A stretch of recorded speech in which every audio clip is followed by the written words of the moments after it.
Sorry I'm late. I recently started going to a new gym, and it's a little farther afield than I'm used to, so it took a longer walk than I was expecting to get back. But I'm here now, and I'm ready to read some. How are you guys doing? I'm sorry oh, Slow-Mo, thank you for the reminder. Thank you very much. It's good to see Slow-Mo-chan returning. Certainly. Well, thank you very much, everybody, for the reminder. It's good to be back. I am really excited to continue the story. These have become, very quickly, some of my favorite streams. They're so relaxing, and it's just nice to get really invested in a story and to share that with all of you. So, hang on, I think one ear is much louder than the other. Hold on. Oh, it is, isn't it? Look at that. There you go. That's better. There you go. That's better. Just a little more on that one. Excellent. Okay. So, I can't really remember what happened last time. Oh, yes. So, in our last stream, what happened was Dorian had fallen in love with a girl called Sybil, and upon seeing that her passion for drama faded away because she loved him so much, he fell out of love with her. And so, thereafter, he viciously broke up with her, and now she is very much heartbroken. And so we have to wonder what is about to happen to these characters we've come to care about so much. Thank you for all the supers, everybody. Yoisu, I really appreciate that very much. And now it's time to get started. So, this is chapter 8 of The Picture of Dorian Gray. Here we go.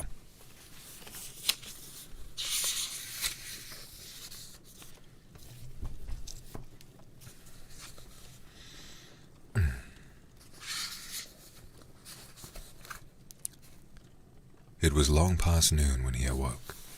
His valet had crept several times on tiptoe into the room to see if he was stirring, and had wondered what had made his young master sleep so late. Finally, his bell sounded, and Victor came in softly with a cup of tea and a pile of letters on a small tray of old Sèvres china, and drew back the olive satin curtains with their shimmering blue lining that hung in front of the 3 tall windows.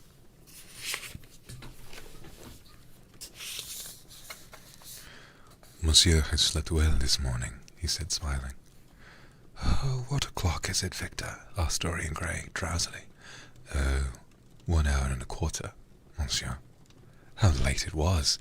He sat up, and having sipped some tea, turned over his letters. One of them was from Lord Henry, and had been brought by hand that morning. He hesitated for a moment, and then put it aside. The others he opened listlessly. They contained the usual collection of cards, invitations to dinner, tickets for private views, programs of charity concerts, and the like, that is showered on fashionable young men every morning during the season. There was a rather heavy bill for a chased silver Louis Quinze toilet set that he had not yet had the courage to send on to his guardians, who were extremely old-fashioned people and did not realize that we live in an age when unnecessary things are our only necessities. And there were several very courteously worded communications from Jermyn Street moneylenders offering to advance any sum of money at a moment's notice, and at the most reasonable rates of interest. After about 10 minutes he got up, throwing on an elaborate dressing gown of silk-embroidered cashmere wool, passed into the onyx-paved bathroom. The cool water refreshed him after his long sleep. He seemed to have forgotten all that he had gone through.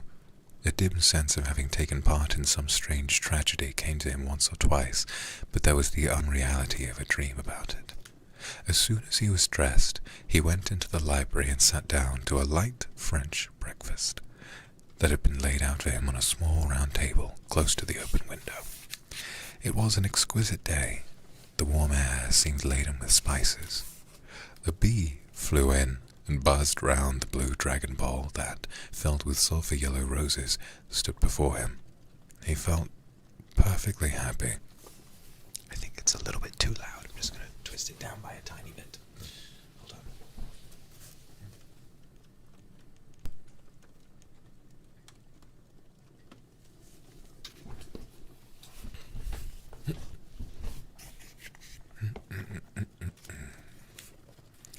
Suddenly his eye fell on the screen that he had placed in front of the portrait, and he started.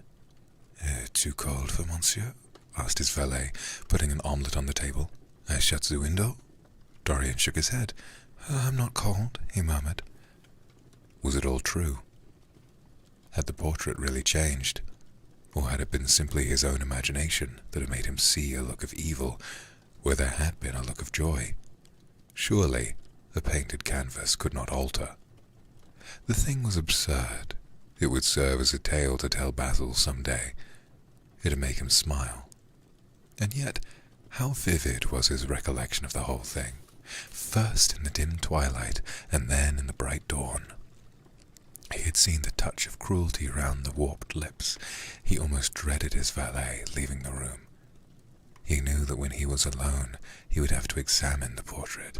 He was afraid of certainty. When the coffee and cigarettes had been brought, and the man turned to go, he felt a wild desire to tell him to remain. As the door was closing behind him, he called him back. The man stood waiting for his orders. Dorian looked at him for a moment. I am not at home to anyone, Victor, he said with a sigh. The man bowed and retired. Then he rose from the table, lit a cigarette, and flung himself down on a luxuriously cushioned couch that stood facing the screen. The screen was an old one, of gilt Spanish leather, stamped and wrought with a rather florid Louis XIV pattern. He scanned it curiously, wondering if ever, before it, had concealed the secret of a man's life. Should he move it aside after all? Why not let it stay there? What was the use of knowing? If the thing was true, it was terrible. If it was not true, why double about it?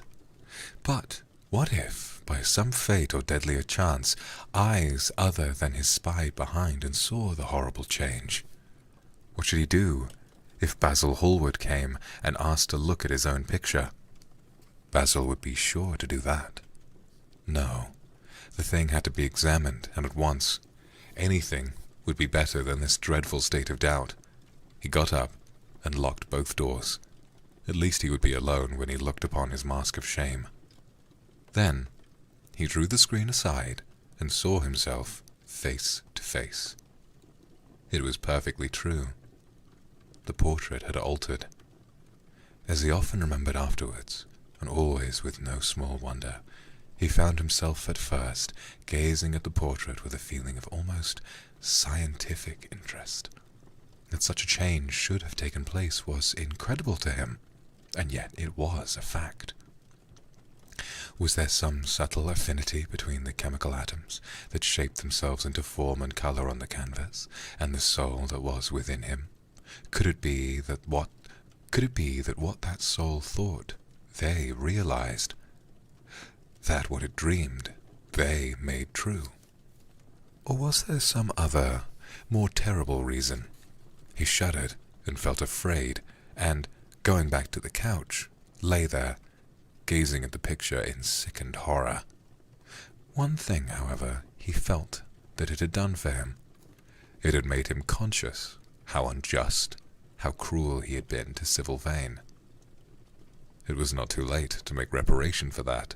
She could still be his wife.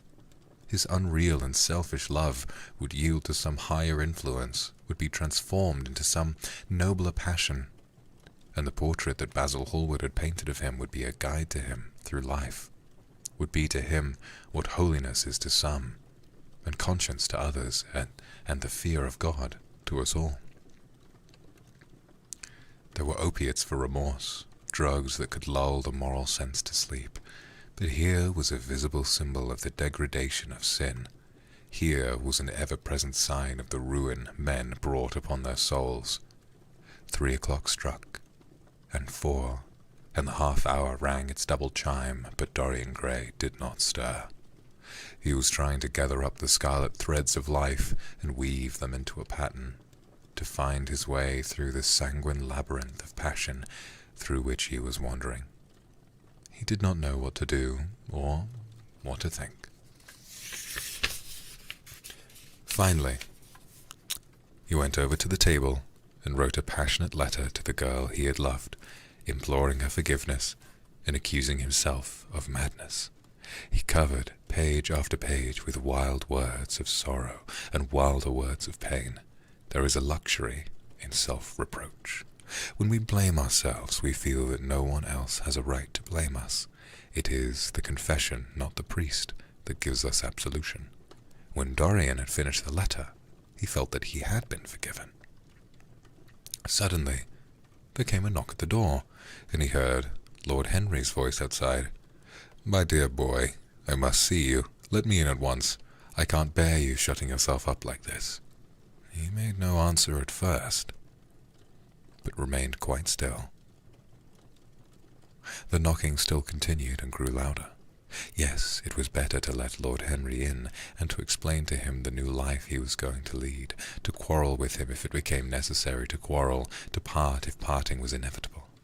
He jumped up, drew the screen hastily across the picture, and unlocked the door. "I am so sorry for it all, Dorian," said Lord Henry as he entered, "but you must not think too much about it." "Do you mean about Sybil Vane?" asked the lad. "Yes, of course," answered Lord Henry, sinking into a chair and slowly pulling off his yellow gloves. "It is dreadful, from one point of view, but it was not your fault. Tell me, did you go behind and see her after the play was over?" "Yes." "I felt sure you had. Did you make a scene with her?" "I was brutal, Harry, perfectly brutal. But it is all right now. I am not sorry for anything that happened. It has taught me to know myself better." "Ah, Dorian, I am so glad that you take it in that way. I was afraid I would find you plunged in remorse and tearing that nice curly hair of yours." "I have got through all that," said Dorian, shaking his head and smiling. "I am perfectly happy now. I know what conscience is, to begin with. It is not what you told me it was. It is the divinest thing in us. Don't sneer at it, Harry. Not any more. At least not before me. I want to be good. I can't bear the idea of my soul being hideous."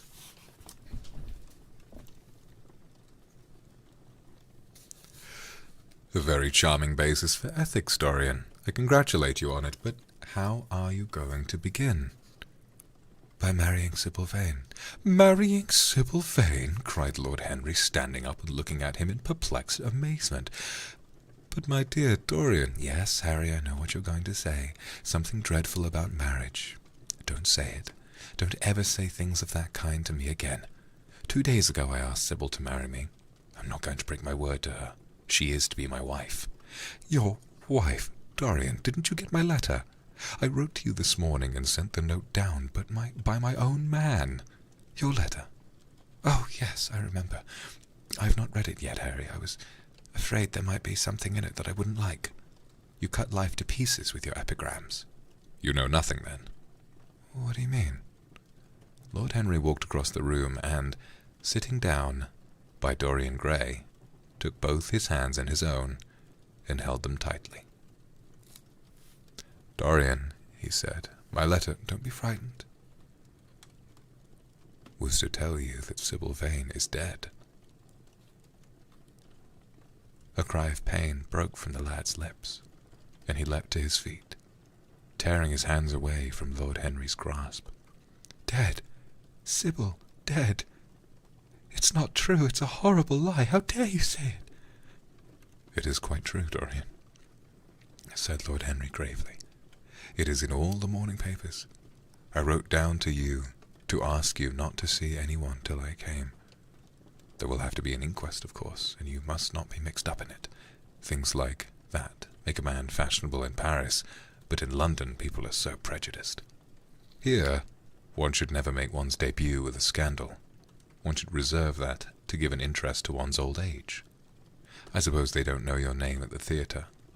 If they don't, it's all right. Did anyone see you going around to her room? That is an important point. Dorian did not answer for a few moments. He was dazed with horror. Finally, he stammered, in a stifled voice, "Harry, did you say an inquest? What did you mean by that? Did Sybil? Oh, Harry, I can't bear it. But be quick, tell me everything at once."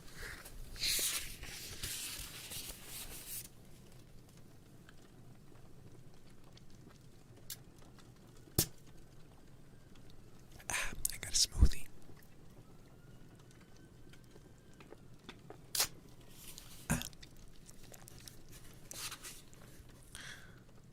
I have no doubt that it was not an accident, Dorian, though it must be put that way to the public. It seems that as she was leaving the theatre with her mother, about 12:30 or so, she said she had forgotten something upstairs. They waited some time for her, but she did not come down again. They ultimately found her lying dead on the floor of her dressing room. She had swallowed something by mistake, some dreadful thing they use at theatres. I don't know what it was, but it had either prussic acid or white lead in it. I should fancy it was prussic acid, but as she seems to have died instantaneously. "Harry, Harry, it is terrible," cried the lad. "Yes, it's very tragic, of course, but you must not get yourself mixed up in it. I see by the standard that she was 17. I could have thought she was almost younger than that. She looked such a child and seemed to know so little about acting. Dorian, you mustn't let this thing get on your nerves. You must come and dine with me, and afterwards we will look at the opera. It is a patty night, and everybody will be there. You can come to my sister's box. She's got some smart women with her." "So I have murdered Sybil Vane," said Dorian Gray, half to himself. "Murdered her, as surely as if I had cut her little throat with a knife. Yet the roses are not less lovely for all that. The birds sing just as happily in my garden, and tonight I am to dine with you, and then go on to the opera and sup somewhere, I suppose, afterwards. How extraordinarily dramatic life is. If I had read all of this in a book, Harry, I think I would have wept over it. Somehow, now that it has all happened actually, and to me, it seems far too wonderful for tears. Here is the first passionate love letter I have ever written in my life. Strange that my first passionate love letter should have been addressed to a dead girl. Can they feel, I wonder, whose white silent people we call the dead? Sybil, can she feel, or know, or listen? Oh, Harry, how I loved her once. It seems years ago to me now. She was everything to me. And then came that dreadful night. Was it really only last night, when she played so badly and my heart almost broke? She explained it all to me. It was terribly pathetic, but I was not moved one bit. I thought her shadow. I thought her shallow. And suddenly something happened that made me afraid. I can't tell you what it was, but it was terrible. I said I would go back to her. I felt I had done wrong. And now she is dead. My God! My God, Harry, what shall I do? You don't know the danger I am in. There is nothing to keep me straight. She would have done that for me. She had no right to kill herself. It was selfish of her.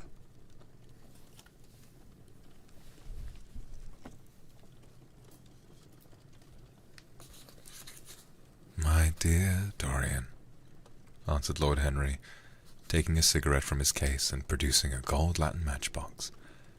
The only way a woman can ever reform a man is by boring him, so completely that he loses all possible interest in life.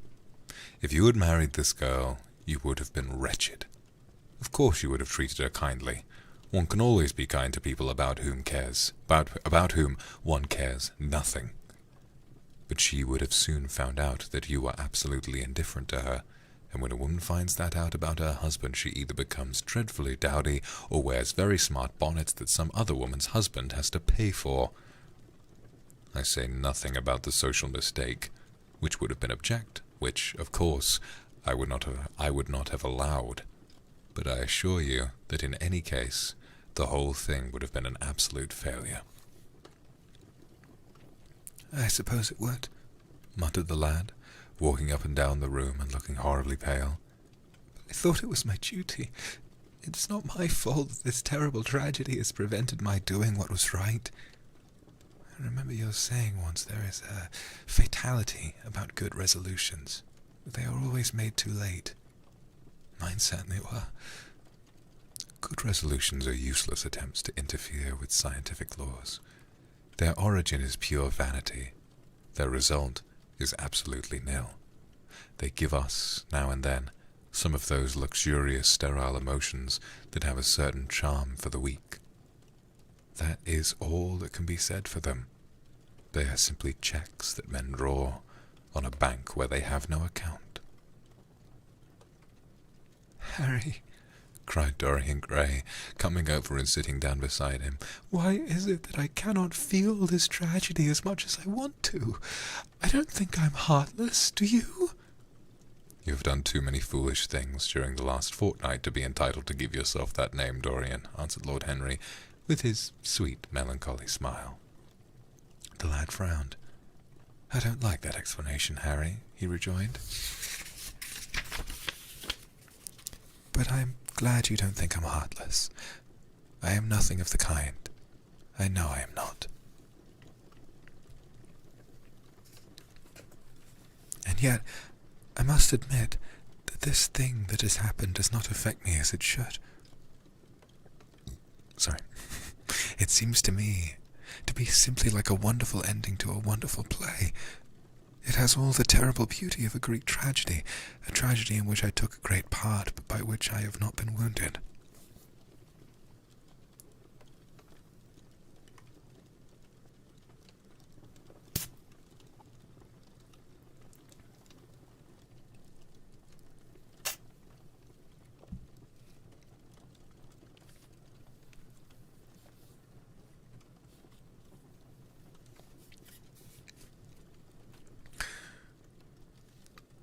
Sorry, smoothie is very heavy. I put way too much in it.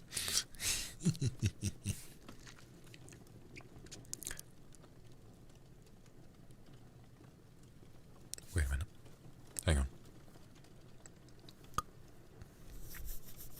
Okay.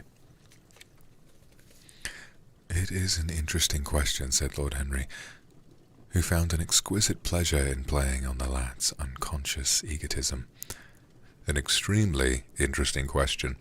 I fancy that the true explanation is this. It often happens that the real tragedies of life occur in such an inartistic manner that they hurt us by their crude violence, their absolute incoherence, their absurd want of meaning, their entire lack of style. They affect us just as vulgarity affects us. They give us an impression of sheer brute force, and we revolt against that. Sometimes, however, a tragedy that possesses artistic elements of beauty crosses our lives. If these elements of beauty are real, the whole thing simply appeals to our sense of dramatic effect. Suddenly, we find that we are no longer the actors, but the spectators of the play. Or rather, we are both. We watch ourselves, and the mere wonder of the spectacle enthralls us. In the present case, what is it that has really happened? Someone has killed herself for love of you. I wish that I had ever had such an experience. It would have made me in love with love for the rest of my life. The people who have adored me, there have not been very many, but there have been some who always insisted on living on, long after I had ceased to care for them, or they to care for me. They have become stout and tedious, and when I meet them, they go in at once for reminiscences. That awful memory of woman. What a fearful thing it is. And what an utter intellectual stagnation it reveals. One should absorb the colour of life, but one should never remember its details. Details are always vulgar. I must sow poppies in my garden, sighed Dorian. There is no necessity, rejoined his companion. Life has always poppies in her hands. Of course, now and then things linger.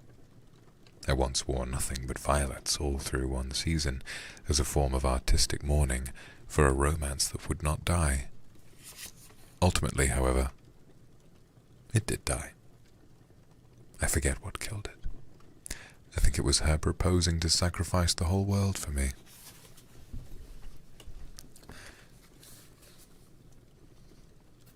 That is always a dreadful moment.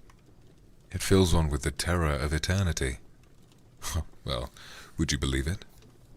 A week ago, at Lady Hampshire's, I found myself seated at dinner next to the lady in question, and she insisted on going over the whole thing again, digging up the past and raking up the future. I had buried my romance in a bed of asphodel. She dragged it out again and assured me that I had spoiled her life. I am bound to state that she ate an enormous dinner, so I did not feel any anxiety. But what a lack of taste she showed! The one charm of the past is that it is the past, but women never know when the curtain has fallen. They always want a sixth act, and as soon as the interest of the play is entirely over, they propose to continue it. If they were allowed their own way, every comedy would have a tragic ending, and every tragedy would culminate in a farce. They are charmingly artificial, but they have no sense of art. You are more fortunate than I am. I assure you, Dorian, that not one of the women I have known would have done for me what Sybil Vane did for you. Ordinary women always console themselves. Some of them do it by going in for sentimental colours. Never trust a woman who wears mauve, whatever her age may be, or a woman over 35 who is fond of pink ribbons. It always means they have a history. Others find a great consolation in suddenly discovering the good qualities of their husbands. They flaunt their conjugal felicity in one's face as if it were the most fascinating of sins. Religion consoles some. Its mysteries all have the charm of a flirtation, a woman once told me, and I can quite understand it. Besides, nothing makes one so vain as being told that one is a sinner. Conscience makes egotists of us all. Yes, there really is no end to the consolations that women find in modern life. I have not mentioned the most important one. "Ooh, what is that, Harry?" said the lad listlessly. Oh, the obvious consolation. Taking someone else's admirer when one loses one's own. In good society that always whitewashes a woman. But really, Dorian, how different Sybil Vane must have been from all the women one meets. There is nothing to me quite beautiful about her death. I'm glad I'm living in a century when such wonders happen. They make one believe in the reality of the things we all play with, such as romance, passion, and love.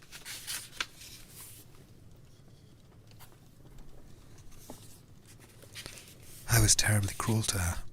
You forget that. I'm afraid that women appreciate cruelty, downright cruelty, more than anything else. They have wonderfully primitive instincts. We have emancipated them, but they remain slaves looking for their masters all the same. They love being dominated, and I'm sure you were splendid. I have never seen you really and absolutely angry, but I can fancy how delightful you looked. And after all, you said something to me the day before yesterday that seemed to me at the time to be merely fanciful, but that I see now was absolutely true, and it holds the key to everything. What was that, Harry? You said to me that Sybil Vane represented to you all the heroines of romance. She was Desdemona one night, and Ophelia the other, that if she died as Juliet, she came to life as Imogen. She will never come to life again now, muttered the lad, burying his face in his hands. No, she will never come to life. She has played her last part. But you must think of that lonely death in the tawdry dressing room simply as a strange, lurid fragment of some Jacobean tragedy, or as a wonderful scene from Webster or Ford or Cyril Tourneur. Never seen that name before. Tourneur. The girl never really lived, and so she has never really died. To you, at least, she was always a dream, a phantom that flitted through Shakespeare's plays and left them lovelier for its presence, a reed through which Shakespeare's music sounded richer and more full of joy. The moment she touched actual life, she marred it, and it marred her, and so she passed away. Mourn for Ophelia, if you like. Put ashes on your head because Cordelia was strangled. Cry out against heaven because the daughter of Brabantio died. But don't waste your tears over Sybil Vane. She was less real than they are. There was a silence. The evening darkened in the room. Noiselessly, and with silver feet, the shadows crept in from the garden. The colours faded wearily out of things. After some time, Dorian Gray looked up. You explained me to myself, Harry, he murmured, with something of a sigh of relief. I felt that you have said, but somehow I was afraid of it, and I could not express it to myself. How well you know me. But we will not talk again of what has happened. It has been a marvellous experience, and that is all. I wonder if life has still in store for me anything as marvellous.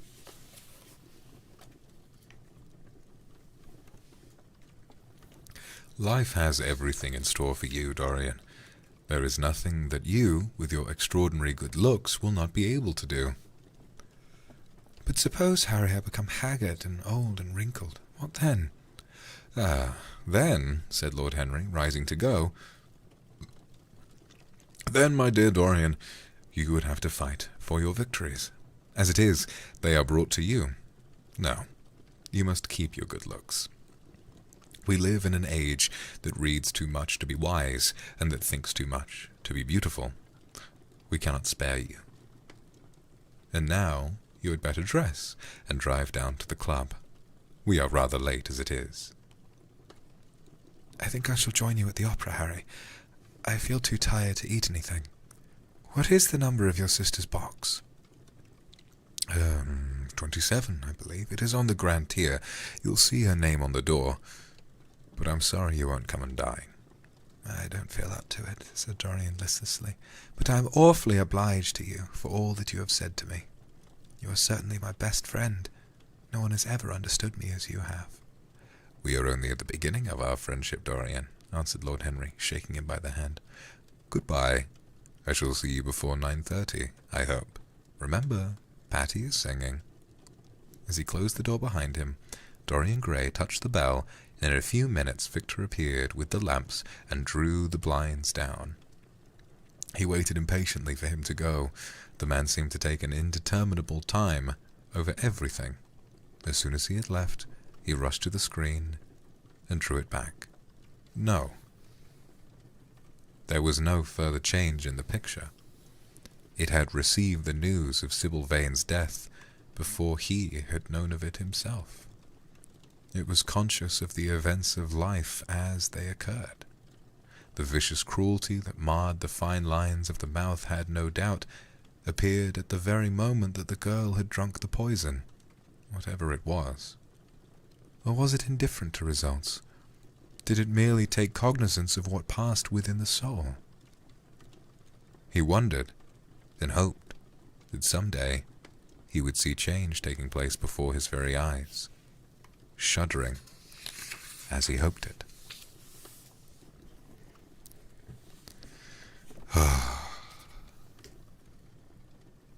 Poor Sybil. What a romance it had all been. She had often mimicked death on stage, and then death himself had touched her and taken her with him. How had she played that dreadful last scene? Had she cursed him as she died? No, she had died for love of him, and love would always be a sacrament to him now. She had atoned for everything by the sacrifice she had made of her life. He would not think any more of what she had made him go through on that horrible night at the theatre. When he thought of her, it would be as a wonderful tragic figure sent on to the world stage to show the supreme reality of love. A wonderful tragic figure. Tears came to his eyes as he remembered her childlike look and winsome fanciful ways and shy tremulous grace. He brushed them away hastily and looked again at the picture. He felt that the time had really come for making his choice, or had his choice already been made? Yes, life had decided that for him. Life and his own infinite curiosity about life. Eternal youth, infinite passion, pleasures subtle and secret, wild joys and wilder sins. He was to have all these things. The portrait was to bear the burden of his shame. That was all. A feeling of pain crept over him as he thought of the desecration that was in store for the fair face on the canvas. Once, in boyish mockery of Narcissus, he had kissed, or feigned to kiss, those painted lips that now smiled so cruelly at him. Morning after morning, he sat before the portrait, wondering at its beauty, almost enamored of it, as it seemed to him at times. Was it to alter now with every mood to which he yielded? Was it to become a monstrous and loathsome thing, to be hidden away in a locked room, to be shut out from the sunlight that had so often touched to brighter gold the waving wonder of its hair? The pity of it. The pity of it. For a moment, he thought of praying that the horrible sympathy that existed between him and the picture might cease. It had changed in answer to a prayer. Perhaps in answer to a prayer it might remain unchanged, and yet who, that knew anything about life, would surrender the chance of remaining always young, however fantastic that chance might be, or with what fateful consequences it might be fraught? Besides, was it really under his control? It had indeed been prayer that had produced the substitution. Might there not be some curious scientific reason for it all? If thought could exercise its influence upon a living organism, might not thought exercise an influence upon dead and inorganic things? Nay, without thought or conscious desire, might not things external to ourselves vibrate in unison with our moods and passions, atom calling to atom in secret love or strange affinity? But the reason was of no importance. He would never again tempt by a prayer any terrible power. If the picture was to alter, it was to alter. That was all. Why inquire too closely into it? For there would be a real pleasure in watching it. He would be able to follow his mind into its secret places. This portrait would be to him the most magical of mirrors. As it had revealed to him his own body, so it would reveal to him his own soul. And when winter came upon it, he would still be standing where spring trembles on the verge of summer. When the blood crept from its face and left behind a pallid mask of chalk with leaden eyes, he would keep the glamour of boyhood. Not one blossom of his loveliness would ever fade. Not one pulse of his life would ever weaken. Like the gods of the Greeks, he would be strong and fleet and joyous. What did it matter what happened to the colored image on the canvas? He would be safe. was everything. He drew the screen back into its former place in front of the picture, smiling as he did so, and passed into his bedroom where his valet was already waiting for him. An hour later he was at the opera, and Lord Henry was leaning over his chair. That was chapter 8. Ay, ay, ay. I remember I'd forgotten the whole thing about the picture changing, and then I was like, wow, I wonder what's going to happen to Sybil, and I was like, uh-oh.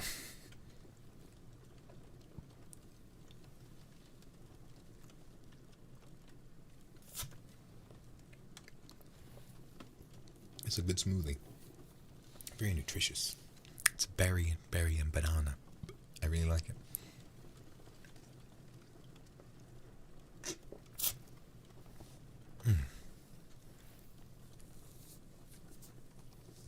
Yeah, of course, Sybil deserved better. Oh, my God. My God, Lord Henry, what a guy, what a character.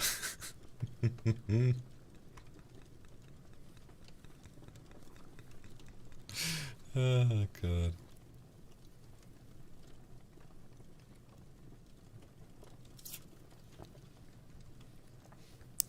God, I'm still thinking about, like, I don't know, if you boil it down to its barest essentials, it's so funny to think about, like, the way his mind works. You know, Dorian is like, oh, the love of my life is dead, and it's all my fault. And Henry is like, women.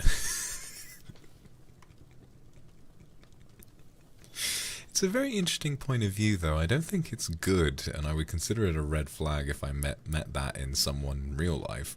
But it's definitely an interesting character trait to have someone who views romance not as lifelong love and security, but more as a narrative, you know.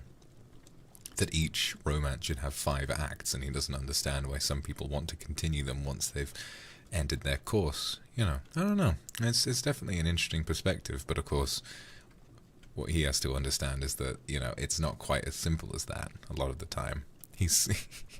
That's exactly right, Velvet. That's exactly right. He is so... Is he... I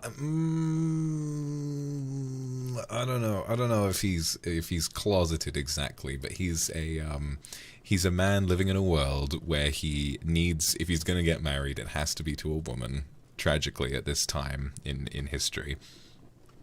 And so he's just, over the years, has just grown to despise his wife so much that he keeps going on these massive fucking tirades against women in general, which, I don't know, it's just really fun.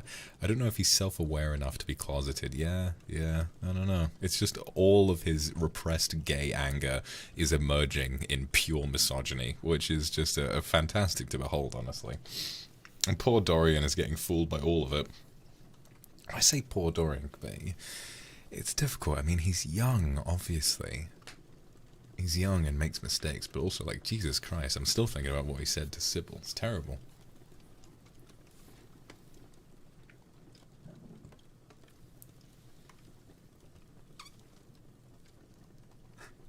Have some water, wash that down.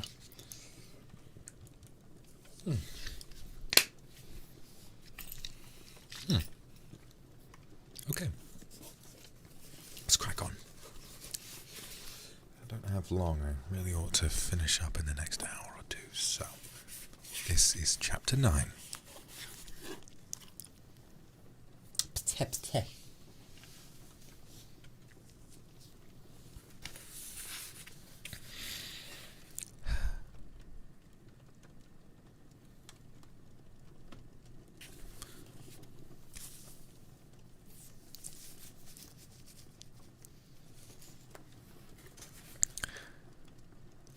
Do this, yeah.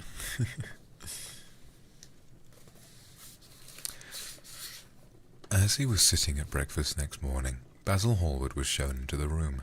Wait. Okay, I'm good. Basil Hallward was shown into the room. I am so glad to have found you, Dorian, he said gravely. I called last night, but they told me you were at the opera. Of course I knew that was impossible. But I wish you had left word where you had really gone to. I passed a dreadful evening, half afraid that one tragedy might be followed by another. I think you might have telegraphed for me when you heard of it first. I read of it quite by chance in a late edition of the Globe that I picked up at the club. I came here at once and was miserable at not finding you. I can't tell you how heartbroken I am about the whole thing. I know what you must suffer. But where were you? Did you go down and see the girl's mother? For a moment I thought of following you there. They gave you the address in the paper. Somewhere in the Euston Road, isn't it? I was afraid of intruding upon a sorrow that I could not lighten. Poor woman. What a state she must be in. And her only child, too. What did she say about it all? My dear Basil, how do I know? Murmured Dorian Gray, sipping some pale yellow wine from a delicate gold-beaded bubble of Venetian glass and looking dreadfully bored. I was at the opera. You should have come on there. I met Lady Gwendolen, Harry's sister, for the first time. We were in her box. She is perfectly charming, and Patty sang divinely. I don't talk about horrid subjects. If one doesn't talk about a thing, it has never happened. It is merely expression. As Harry says, that gives reality to things. I may mention that she was not the woman's only child. There is a son, a charming fellow, I believe, but he is not on the stage. He's a sailor, or something. And now, tell me about yourself and what you're painting. You went to the opera, said Hallward, speaking very slowly, and strained with a touch of pain in his voice. You went to the opera while Sybil Vane was lying dead in some sordid lodging. You can talk to me of other women being charming and of Patty singing divinely before the girl you loved has even the quiet of a grave to sleep in.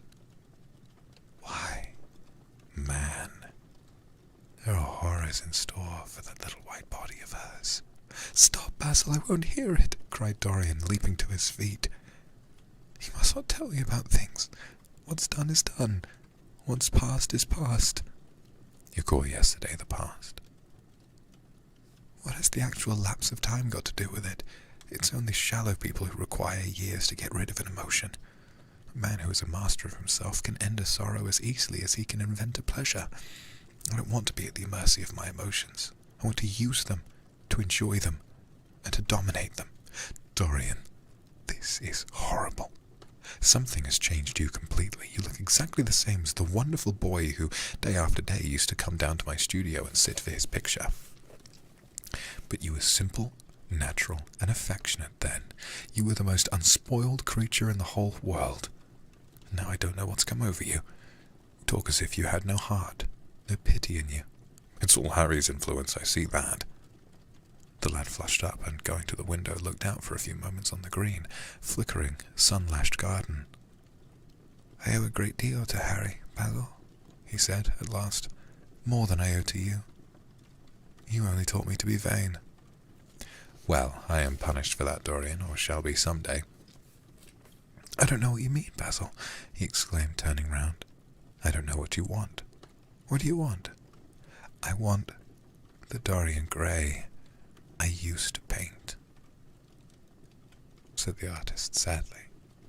Basil, said the lad, going over to him and putting his hand on his shoulder, you have come too late. Yesterday, when I heard that Sybil Vane had killed herself... Killed herself? Good heavens, is there no doubt about that? Cried Hallward, looking up at him with an expression of horror. My dear Basil, surely you don't think it was a vulgar accident? Of course she killed herself. The elder man buried his face in his hands. How fearful, he muttered, and a shudder ran through him. No, said Dorian Gray. There is nothing fearful about it.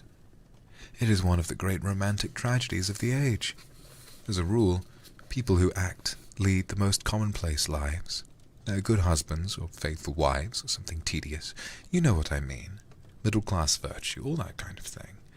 How different Sybil was. She lived her finest tragedy. She was always a heroine. The last night she played, the night you saw her, she acted badly because she had known the reality of love. When she knew its unreality, she died, as Juliet might have died. She passed again into the sphere of art. There is something of the martyr about her. Her death has all the pathetic uselessness of martyrdom, all its wasted beauty. But, as I was saying, you must not think I have not suffered. If you have come in yesterday at a particular moment, about 5:30 perhaps, or 5:45, you would have found me in tears. Even Harry, who was here, who brought me the news, in fact, had no idea what I was going through. I suffered immensely, and then it passed away. I cannot repeat an emotion. No one can, except sentimentalists. And you are awfully unjust, Basil. You come down here to console me. That is charming of you. You find me consoled, and you are furious. How like a sympathetic person. You remind me of a story Harry told me about a certain philanthropist who spent 20 years of his life in trying to get some grievance redressed or some unjust law altered and forgot exactly what it was. He had absolutely nothing to do, almost died of ennui, and became a confirmed misanthrope. And besides, my dear old Basil, if you really want to console me, teach me rather to forget what has happened, or to see it from a proper artistic point of view. Was it not Gautier who used to write about la consolation des arts? I remember picking up a little vellum-covered book in your studio one day, and chancing on that delightful phrase. Well, I am not like that young man you told me of when we were down at Marlow together. The young man who used to say that yellow satin could console one for all the miseries of life. I love beautiful things that one can touch and handle.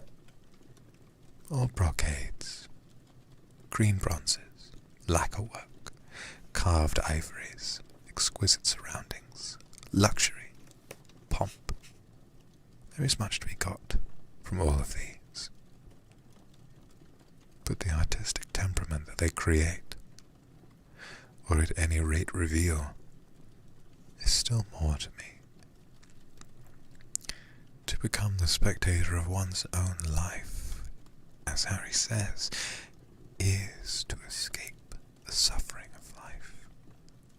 I know you are surprised at my talking to you like this. You have not realized how I have developed. I was a schoolboy when you knew me. I'm a man now. I have new passions, new thoughts, new ideas. I'm different, but you must not like me less. I am changed, but you must always be my friend. Of course, I'm very fond of Harry, but I know that you are better than he is. You are not stronger. You are too much afraid of life. But you are better. And how happy we used to be together. Don't leave me, Basil, and don't quarrel with me. I am what I am. There's nothing more to be said.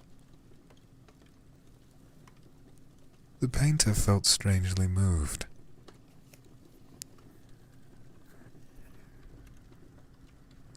What is that noise?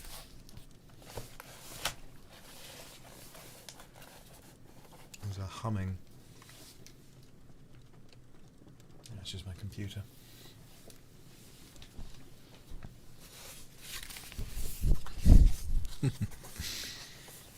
That's fine. The painter felt strangely moved. The lad was infinitely dear to him, and his personality had been the great turning point in his art. could not bear the idea of approaching him any more.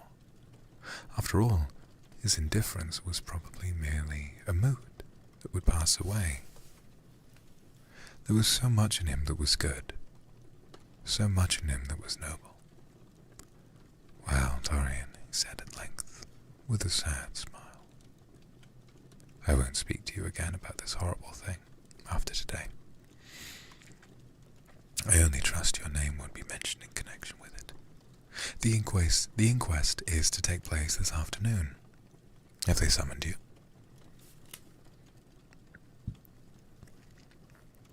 Dorian shook his head, and a look of annoyance passed over his face at the mention of the word inquest.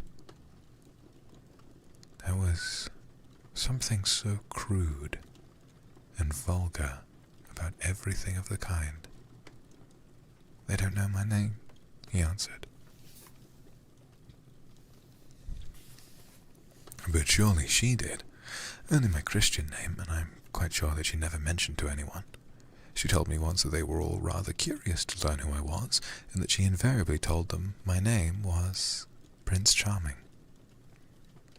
It was pretty of her. You must do me a drawing of Sybil, Basil. I should like to have something more of her than the memory of a few kisses and some broken, pathetic words. I will try and do something, Dorian, if it would please you. But you must come and sit yourself again. Sit to me yourself again. I can't get on without you." "I can never sit to you again, Basil. It's impossible," he exclaimed, starting back. The painter stared at him. "My dear boy, what nonsense," he cried. "Don't you mean to say that you don't like what I did of you? Where is it? Why have you pulled the screen in front of it? Let me look at it. It is the best thing I've ever done. Do take the screen away, Dorian. It is simply disgraceful of your servant hiding my work like that. I felt the room looked different as I came in." "My servant has nothing to do with it, Basil. You don't imagine I let him arrange my room for me. He settles my flowers for me sometimes, and that is all. No, I did it myself. The light was too strong on the portrait. Too strong, surely not, my dear fellow. It is an admirable place for it. Let me see it." And Hallward walked towards the corner of the room. A cry of terror broke from Dorian Gray's lips, and he rushed between the painter and the screen. "Basil," he said, looking very pale, "you must not look at it. I don't wish you to." "Not look at my own work? You are not serious." "Why shouldn't I look at it?" exclaimed Hallward, laughing. "If you try to look at it, Basil, on my word of honour, I will never speak to you again as long as I live. I am quite serious. I don't offer any explanation, and you are not to ask for any. But remember, if you touch this screen, everything is over between us." Hallward was thunderstruck. He looked at Dorian Gray in absolute amazement. He had never seen him like this before. The lad was actually pallid with rage. His hands were clenched, and the pupils of his eyes were like discs of blue fire. He was trembling all over. "Dorian, don't speak! What is the matter?" "Of course I won't look at it if you don't want me to," he said rather coldly, turning on his heel and going over towards the window.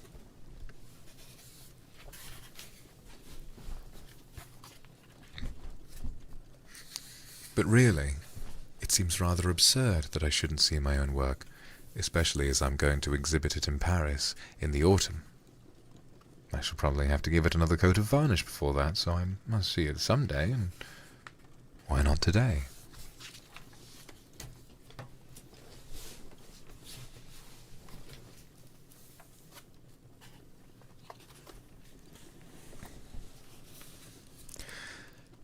"To exhibit it? You want to exhibit it?"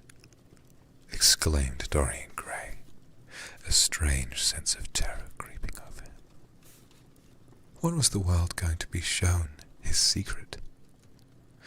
Were people to gape at the mystery of his life That was impossible. Something, he did not know what, had to be done at once. Yes, I suppose you will object to that. Georges Petit is going to collect all of my best pictures for a special exhibition in the Rue de Sèze, which will open in the first week of October. The portrait will only be away for a month. I think you could easily spare it for that time. In fact, you're sure to be out of town. If you keep it always behind a screen, you can't care much about it. Dorian Gray passed his hand over his forehead. There were beads of perspiration there. He felt that he was on the brink of horrible danger. You told me a month ago you would never exhibit it, he cried. Why have you changed your mind? You people who go in for being consistent have just as many moods as others have. The only difference is that your moods are rather meaningless. You can't have forgotten that you assured me most solemnly that nothing in the world would induce you to send it to any exhibition. You told Harry exactly the same thing. He stopped suddenly, and a gleam of light came into his eyes. He remembered that Lord Henry had said to him once, half seriously and half in jest, "If you want to have a strange quarter of an hour, get Basil to tell you why he won't exhibit your picture. He told me why he wouldn't, and it was a revelation to me." Yes, perhaps Basil too had his secret. He would ask him and try. "Basil," he said, coming over quite close and looking him straight in the face. Oh God, my hair's getting in my face. "We have each of us a secret. Let me know yours, and I shall tell you mine. What was your reason for refusing to exhibit my picture?" The painter shuddered in spite of himself. Dorian, if I told you, you might like me less than you do, and you would certainly laugh at me. I could not bear your doing either of those two things. If you wish me never to look at your picture again, I am content. I have always you to look at. If you wish the best work I've ever done to be hidden from the world, I'm satisfied. Your friendship is dearer to me than any fame or reputation.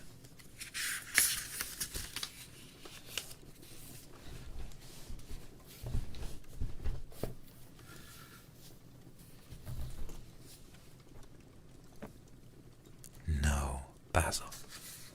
You must tell me, insisted Dorian Gray. I think I have a right to know. His feeling of terror had passed away, and curiosity had taken its place. He was determined to find out Basil Hallward's mystery. "Let us sit down, Dorian," said the painter, looking troubled. "Let us sit down and just answer me one question. Have you noticed in the picture something curious? Something that probably at first did not strike you, but that revealed itself to you suddenly?" "Basil!" cried the lad, clutching the arms of his chair with trembling hands and gazing at him with wild, startled eyes. "I see you did. Don't speak. Wait till you hear what I have to say. Dorian, from the moment I met you, your personality had the most extraordinary influence over me. I was dominated, soul and brain, and power by you. You became to me the visible incarnation of that unseen ideal whose memory haunts us like artists in an exquisite dream.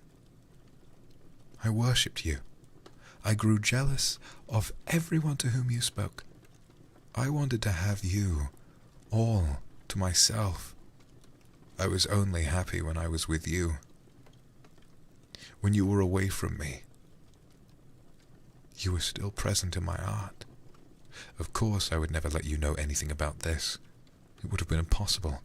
You would not have understood it. I hardly understood it myself.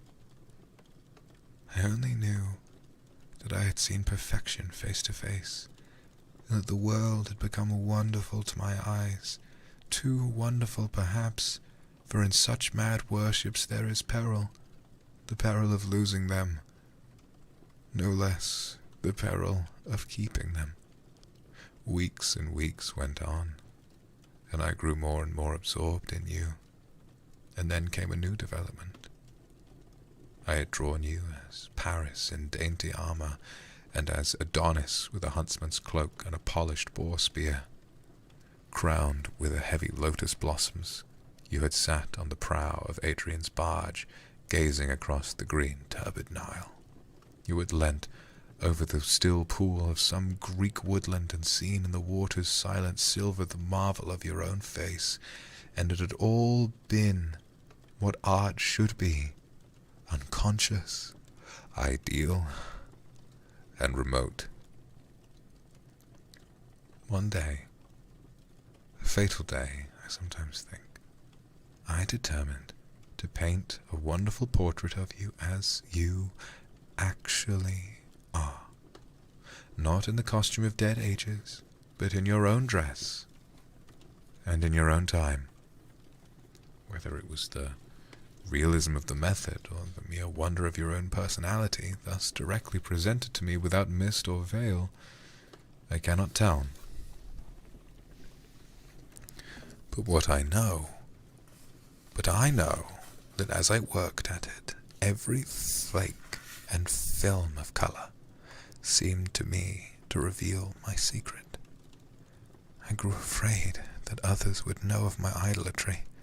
I felt, Dorian, that if I had told too much, that I had put too much of myself into it, then it was that I resolved never to allow the picture to be exhibited.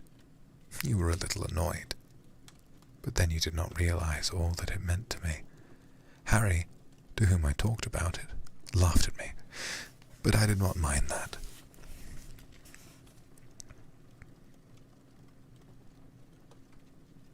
When the picture was finished, and I sat alone with it, I felt that I was right. Well, after a few days, the thing left my studio, and as soon as I had got rid of the intolerable fascination of its presence, it seemed to me that I had been foolish in imagining that I had seen anything in it.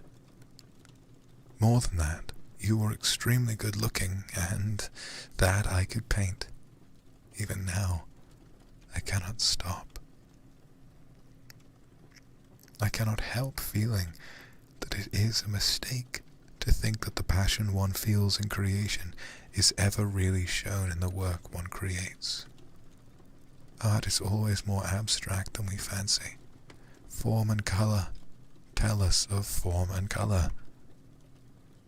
That is all. It often seems to me that art conceals the artist far more completely than it ever reveals to him. And so when I got this offer from Paris, I determined to make your portrait the principal thing in my exhibition. It never occurred to me that you would refuse. I see now that you were right. The picture cannot be shown. You must not be angry with me, Dorian. But what I have told you, as I said to Harry once, you are made to be worshipped.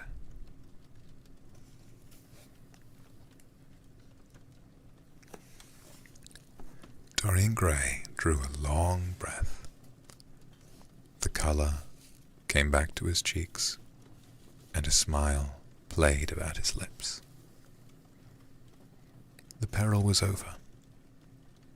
He was safe for the time.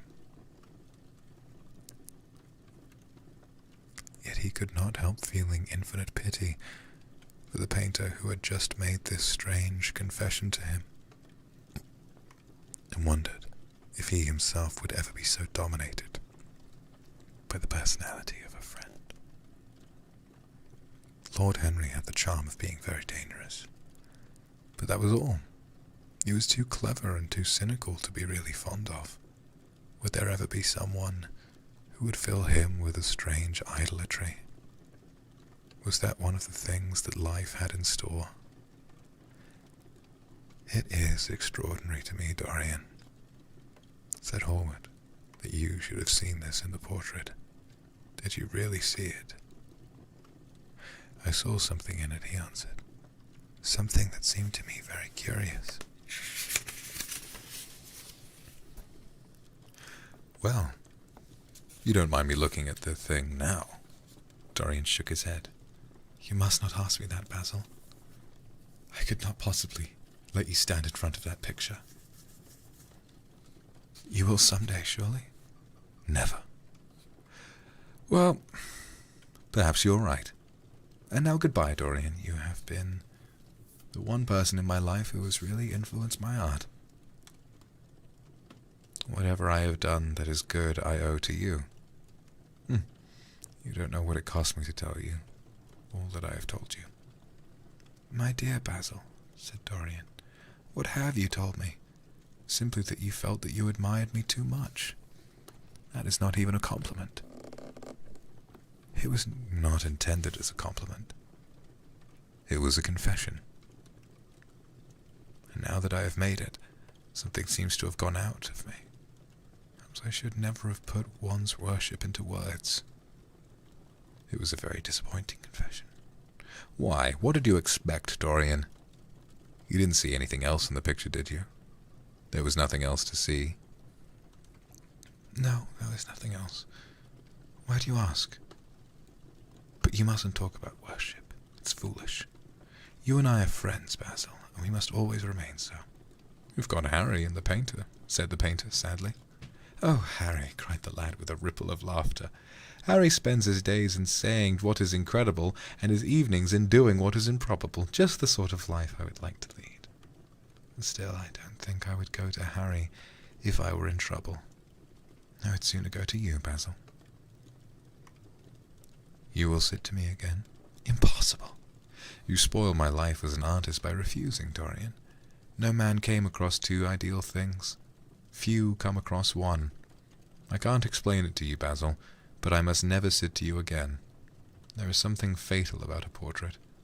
It has a life of its own. I will come and have tea with you, and that will be just as pleasant. Pleasanter for you, I'm afraid, murmured Hallward, regretfully. And now a goodbye.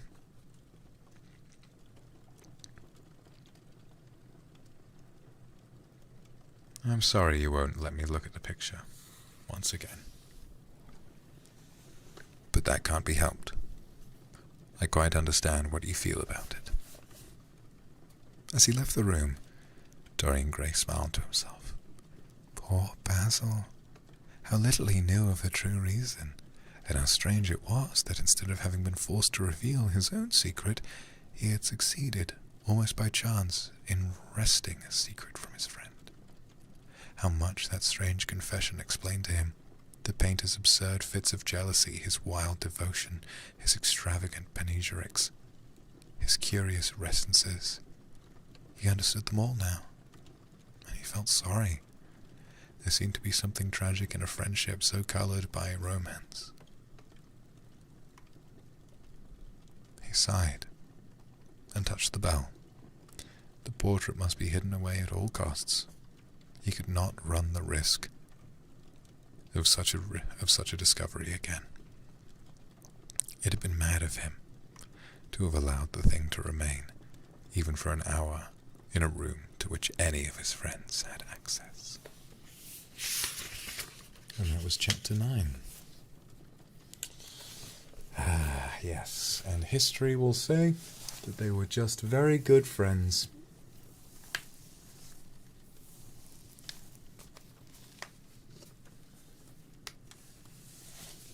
When in doubt, guys, if something in one of these stories doesn't make sense, remember that I'm only allowed to read works in the public domain, which means that their author died some 75 or more years ago.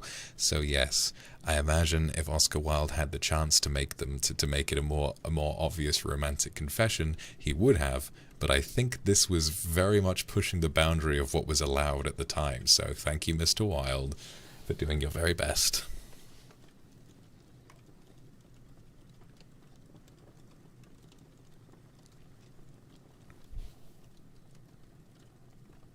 it is interesting, definitely. Because, I don't know, we're fortunate, very fortunate, to live at a time when expression of, people tried to ban it. I can see why. It's fortunate that we live in a time when this sort of literature feels conservative and sort of held back, whereas at the time, expressing, any kind of non-heterosexual relationship would have been wildly controversial. So we should be thankful that we have access to so many more things to read about. Thank you very much, Moose K, for the super, and Kirihara Akira for the Aka super. I really appreciate that. Just want to thank you for reading. I really appreciate that, my darling. Thank you so much. Let me get some more water. I fucking spilt it all over myself. Jesus Christ. No. Oh, balls. It came out of the bottle way faster than I thought it would.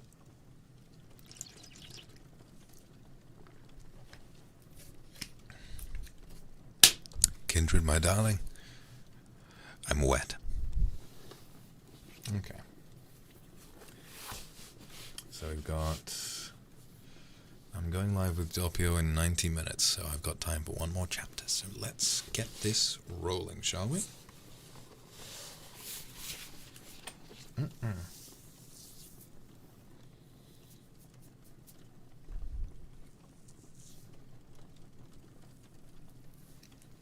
It's kind of amazing, isn't it, that he got away with saying the word confession, and when was this published? 1910? Sort of the 1910s, 1920s-ish? Was it the late 18th century? Or the 19th century, sorry. It doesn't say so in the book.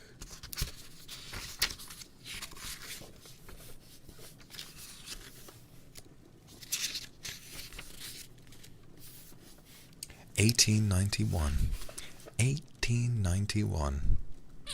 Got away with a man confessing to another man. You love to see it. You absolutely love to see it. God bless you, Oscar Wilde. Alright. Let's move on.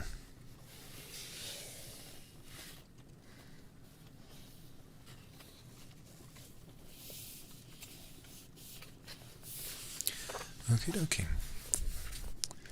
This is chapter 10.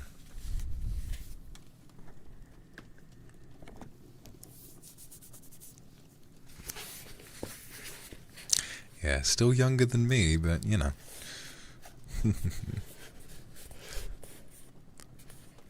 When his servant entered, he looked at him steadfastly and wondered if he had thought of peering behind the screen. The man was quite impassive and waited for his orders. Dorian lit a cigarette and walked over to the glass and glanced into it. He could see the reflection of Victor's face perfectly. It was like a placid mask of civility. There was nothing to be afraid of there, yet he thought it best to be on his guard. Speaking very slowly, he told him to tell the housekeeper that he wanted to see her, and then go to the frame maker and ask him to send 2 of his men round at once. It seemed to him that as the man left the room, his eyes wandered in the direction of the screen. Or was that merely his own fancy? After a few moments, in her black silk dress, with old-fashioned thread mittens on her wrinkled hands, Mrs. Leaf bustled into the library. He asked her for the key of the old schoolroom. The old schoolroom, Mr. Dorian? She exclaimed. Why? It is full of dust. I must get it arranged and put straight before you go into it. It is not fit for you to see, sir. It is not indeed. Oh, I don't want it put straight.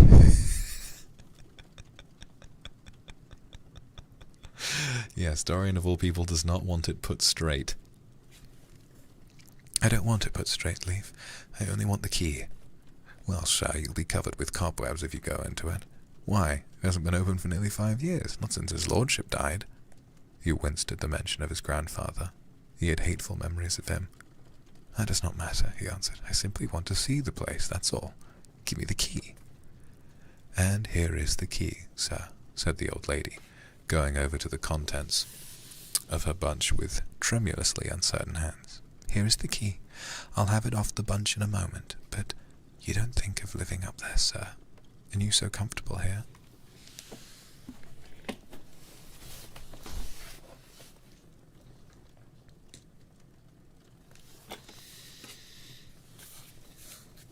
"No, no," he cried petulantly. "Thank you, Leaf, that'll do." She lingered for a few moments, and was garrulous over some detail of the household. He sighed, and told her to manage things as she thought best. She left the room, wreathed in smiles. As the door closed, Dorian put the key in his pocket, and looked around the room. His eye fell on a large purple satin coverlet, heavily embroidered with gold, a splendid piece of late 17th century Venetian work that his grandfather had found in a convent near okay, I have to look that up. How do you pronounce that? Hold on.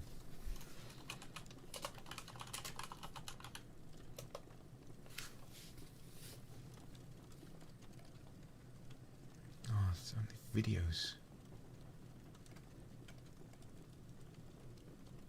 Okay. So just making sure.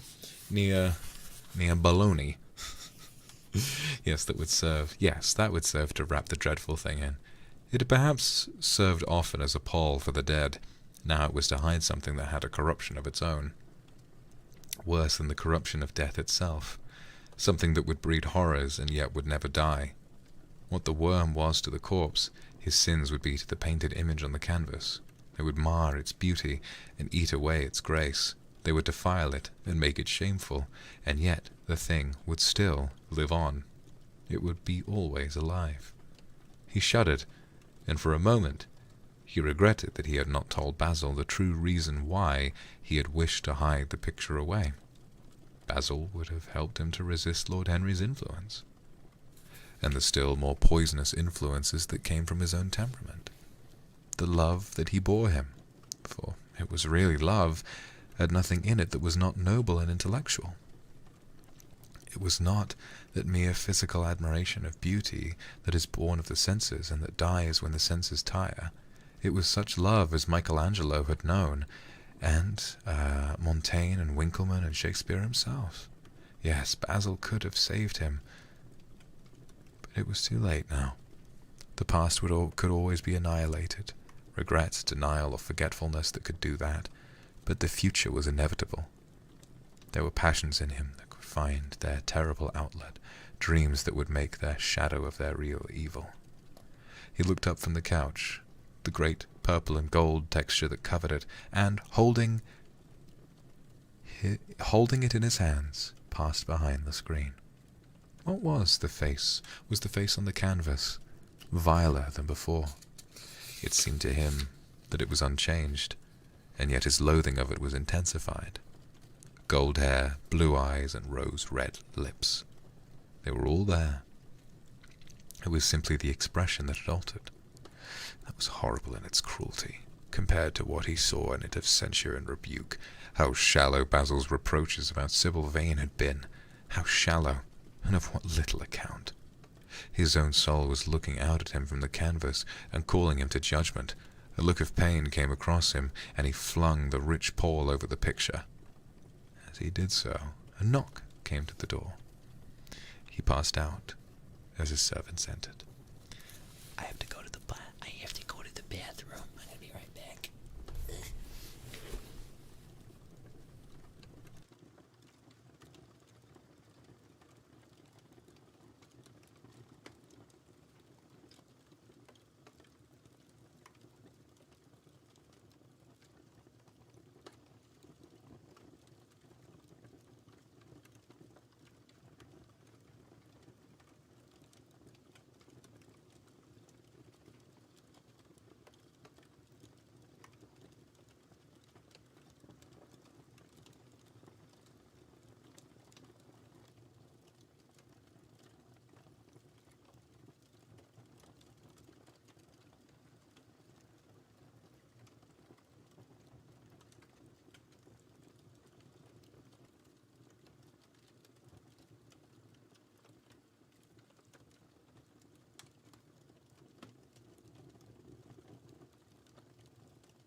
I'm back. Thanks for letting me have a little break. Oh, God. My hair keeps landing on my face, and it's just setting off like all these reactions in my body. I'm just like... I'm getting YW, Calais, Rachel Shen, thank you very much. Adedede, Paul Caroline, thank you very much. I'm not make cute, shut the fuck up. Would a cute man do this?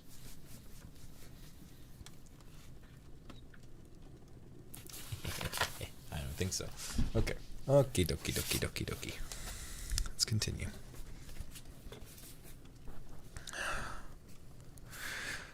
The persons are here, monsieur. He felt that the man must be got rid of at once. He must not be allowed to know where the picture was being taken to. There was something sly about him, and he had thoughtful, treacherous eyes. Sitting down at the writing table, he scribbled a note to Lord Henry. Oh, where am I? Scribbled a note to Lord Henry, asking him to send him round something to read, and reminding him that they would meet at 8:15 that evening. Wait for an answer, he said, handing it to him, and show the men in here. In 2 or 3 minutes there was another knock, and Mr. Hubbard himself, the celebrated frame-maker from South Audley Street, came in with a somewhat rough-looking young assistant. Mr. Hubbard was a florid, red-whiskered little man, whose admiration for art was considerably tempered by the invertebrate... what the fuck is that word? What? Impecuniosity. Huh. By the inveterate impecuniosity of most of the artists who dealt with him. As a rule, he never left his shop. He waited for people to come to him, but he always made an exception in favor of Dorian Gray. There was something about Dorian that charmed everybody. It was a pleasure, even to see him. "What can I do for you, Mr. Gray?" he said, rubbing his fat, freckled hands. "I thought I would do myself the honour of coming round in person. I have got just a beauty of a frame, sir." Hang on, let me do a little voice for this guy. "What can I do for you, Mr. Gray?" he said, rubbing his fat, freckled hands. "I thought I would do myself the honour of coming round in person. I've got just a beauty of a frame, sir. Picked it up at a sale. Old Florentine, came from Fonthill, I believe. Admirably suited for a religious subject, Mr. Gray." "I am so sorry you've given yourself the trouble of coming around, Mr. Hubbard. I shall certainly drop in and look at the frame, though I don't go in much at present for religious art. But today I only want a picture carried to the top of the house for me. It is rather heavy, so I thought I would ask you to lend me a couple of your men." "No trouble at all, Mr. Gray. I'm delighted to be of service to you. Which is the work of art, sir?" This," replied Dorian, moving the screen back. "Can you move it? Covering and all, just as it is. I don't want to get scratched going upstairs." "Oh, there will be no difficulty, sir," said the genial frame-maker, beginning, with the aid of his assistant, to unhook the picture from the long brass chains by which it was suspended.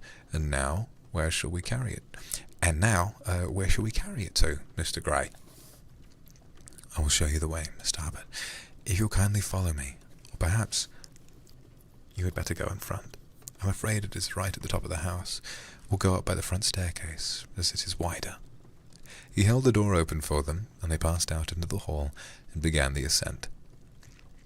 The elaborate character of the frame had made the picture extremely bulky, and now and then, in spite of the obsequious protests of Mr. Hubbard, who had the true tradesman's spirited dislike of seeing a gentleman doing anything useful, Dorian put his hand to it so as to help them. "Something of a load to carry, sir," gasped the little man when they reached the top of the landing, and he wiped his shiny forehead. "I'm afraid it is rather heavy," murmured Dorian, as he unlocked the door that opened into the room that was to keep for him the curious secret of his life, and hide his soul from the eyes of men. He had not entered the place for more than 4 years, not indeed since he first used it as a playroom when he was a child, and then as a study when he grew somewhat older. It was a large, well-proportioned room, which had been specially built by the last Lord Kelso for the use of the little grandson, whom, for his strange likeness to his mother, and also for other reasons, he had always hated and desired to keep at a distance. It appeared to Dorian to have but little changed. There was a huge Italian caisson, with its I guess if it's Italian that'd be cassone, with its fantastically painted panels and its tarnished gilt mouldings in which he had so often hidden himself as a boy. There, the satinwood bookcase, filled with his dog-eared schoolbooks. On the wall behind it was hanging the same ragged Flemish tapestry where a faded king and queen were playing chess in a garden, while a company of hawkers rode by. No, not croissant, you fucking stupid bitch. Cassone. Learn some new words every once in a while. Every moment of his lonely childhood came back to him as he looked around. He recalled the stainless purity of his boyish life, and it seemed horrible to him that it was here the fatal portrait was to be hidden away. How little he had thought, in those dead days, of all of that was in store for him. But there was no other place in the house so secure from prying eyes as this. He had the key, and no one else could enter it. Beneath its purple pall, the face painted on the canvas could grow bestial, sodden, and unclean. What did it matter? No one could see it. He himself would not see it. Why should he watch the hideous corruption of his soul? He kept his youth. That was enough. And besides, might not his nature grow finer after all? There was no reason that the future should be so full of shame. Some love might come across his life and purify him and shield him from those sins that seemed to be already stirring in spirit and in flesh, those curious unpictured sins whose very mystery lent them from their subtlety and their charm. Perhaps some day the cruel look might have passed away from the scarlet sensitive mouth, and he might show the world Basil Hallward's masterpiece. No, that was impossible. Hour by hour and week by week the thing upon the canvas was growing old. It might escape the hideousness of sin, but the hideousness of age was in store for it. The cheeks would become hollow or flaccid. Yellow crow's feet would creep round the fading eyes and make them horrible. The hair would lose its brightness. The mouth would gape or droop, would be foolish or gross, and as the mouths of old men are. There would be the wrinkled throat, the cold, blue-veined hands, the twisted body that he remembered in the grandfather who had been so stern to him in his boyhood. The picture had to be concealed. There was no help for it. "Bring it in, Mr. Hubbard, please," he said wearily, turning round. "I'm sorry I kept you so long. I was thinking of something else."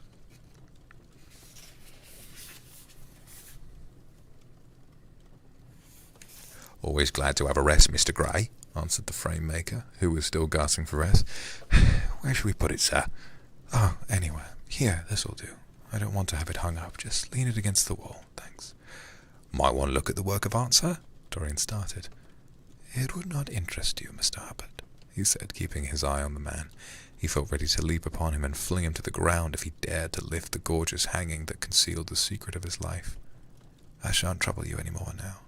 I am much obliged for your kindness in coming round." "Not at all, Mr. Gray. Ever ready to do anything for you? Ever ready to do anything for you, sir?" And Mr. Hubbard tramped downstairs, followed by the assistant, who glanced back at Dorian with a look of shy wonder in his rough, uncomely face. He had never seen anyone so marvelous. When the sound of the footsteps had died away, Dorian locked the door and put the key in his pocket. He felt safe now. No one would ever look upon the horrible thing. No eye but his would ever see his shame. On reaching the library, he found that it was just after 5 o'clock, and that the tea had already been brought up. On a little table of dark perfumed wood, thickly encrusted with nacre, a present from Lady Radley, his guardian's wife, a pretty professional invalid who had spent the preceding winter in Cairo, was lying a note from Lord Henry. Beside it was a book bound in yellow paper, the cover slightly torn and the edges soiled. A copy of the 3rd edition of the St. James Gazette had been placed on the tea tray. It was evident that Victor had returned. He wondered if he had ever met the men in the hall as they were leaving the house, and had wormed out of them what they had been doing. He would be sure to miss the picture, had no doubt that he missed it already, when he had been laying the tea things. The screen had not been set back, and a blank space was visible on the wall. Perhaps some night he might find him creeping upstairs and trying to force the door of the room. It was a horrible thing to have a spy in one's house.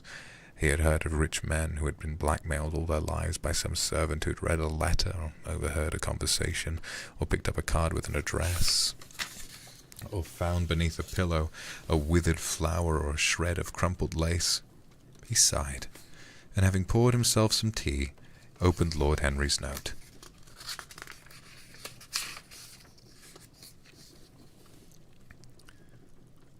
It was simply to say that he sent him round the evening paper and a book that might interest him, and that he would be at the club at 8:15.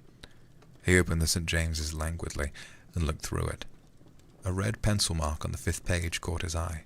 It drew attention to the following paragraph. Inquest on an actress. An inquest was held this morning at the Bell Tavern, Hoxton Road, by Mr. Danby, the district coroner, on the body of Sybil Vane, a young actress recently engaged at the Royal Theatre, Holborn. A verdict of death by misadventure was returned. Considerable sympathy was expressed for the mother of the deceased, who was greatly affected during the giving of her own evidence, and that of Dr. Biron, who made the post-mortem examination of the deceased. He frowned, and, tearing the paper in two, went across the room and flung the pieces away. Oh, how ugly it all was, and how horribly real ugliness made things. He felt a little annoyed with Lord Henry for having sent him the report. It was certainly stupid of him to have marked it with red pencil. Victor might have read it. The man knew more than enough English for that. Perhaps he had read it, and had begun to suspect something, and yet what did it matter? What had Dorian Gray to do with Sybil Vane's death? There was nothing to fear. Dorian Gray had not killed her. His eye fell on the yellow book that Lord Henry had sent him. What was it, he wondered? He went towards the little pearl-coloured octagonal stand that had always looked to him like the work of some strange Egyptian bees that wrought in silver, and taking up the volume, flung himself into an armchair and began to turn over the leaves. After a few minutes he became absorbed. It was the strangest book that he had ever read. It seemed to him that in exquisite raiment, and to the delicate sound of flutes, the sins of the world were passing in dumb show before him. Things that he had dimly dreamed of were suddenly made real to him. Things of which he had never dreamed were gradually revealed. It was a novel without plot, and with only one character, being, indeed, simply a psychological study of a certain young Parisian who spent his life trying to realize in the 19th century all the passions and modes of thought that belonged to every century except his own, and to sum up, as it were, in himself the various moods through which the world spirit had ever passed, loving for their mere artificiality those renunciations that men have unwisely called virtue, as much as those natural rebellions that wise men still call sin. The style in which it was written was that curious jewelled style, vivid and obscure at once, full of argot and archaisms, of technical expressions, and of elaborate paraphrases, that characterizes the work of some of the finest artists of the French school of symbolistes. There were in it metaphors as monstrous as orchids and as subtle in colour. The life of the senses was described in the terms of mystical philosophy. One hardly knew at times whether one was reading the spiritual ecstasies of some medieval saint, or the morbid confessions of a modern sinner. It was a poisonous book. The heavy odour of incense seemed to cling about its pages and to trouble the brain. The mere cadence of the sentences, the subtle monotony of their music, so full as it was of complex refrains and movements elaborately repeated, produced in the mind of the lad, as he passed from chapter to chapter, a form of reverie, a malady of dreaming that made him unconscious of the falling day, then creeping shadows, cloudless and pierced by one solitary star. A copper-green sky gleamed through the windows. He read on by its one light till he could read no more. Then, after his valet had reminded him several times of the lateness of the hour, he got up and going into the next room, placed the book on the little Florentine table that always stood at his bedside and began to dress for dinner. It was almost 9 o'clock before he reached the club, where he found Lord Henry sitting alone in the morning room, looking very much bored. "I am so bored. I am so sorry, Harry," he cried, "but it really is entirely your fault. That book you sent me fascinated me so that I forgot how the time was going." "Yes, I thought you would like it," replied his host, rising from his chair. "I didn't say I liked it, Harry. I said it fascinated me. That's a great difference." "Ah, you've discovered that," murmured Lord Henry, and they passed into the dining room. And that is chapter 10, a short chapter, but I'm thankful for that because, to be honest, I'm really sleepy. Thank you, Tokito, for the Aka Super. I really, really appreciate that. Thank you so, so much. Goodness, we learned a lot today. But yes, I woke up strangely early and couldn't get back to sleep this morning, so I appreciate the chance to put it down for the day. I had a wonderful time reading today, and I have to go because I have 1 hour to set up for my stream with Pyo-chan, so I'm going to go do that now. But yes, thank you very much for all of your attention today. I really, really enjoyed this, and I'm going to go make a really big, hearty, healthy lunch after my workout, and then I'm going to see you all in an hour for some drinks and chats with Doppio on Under the Table. So I'll see you soon.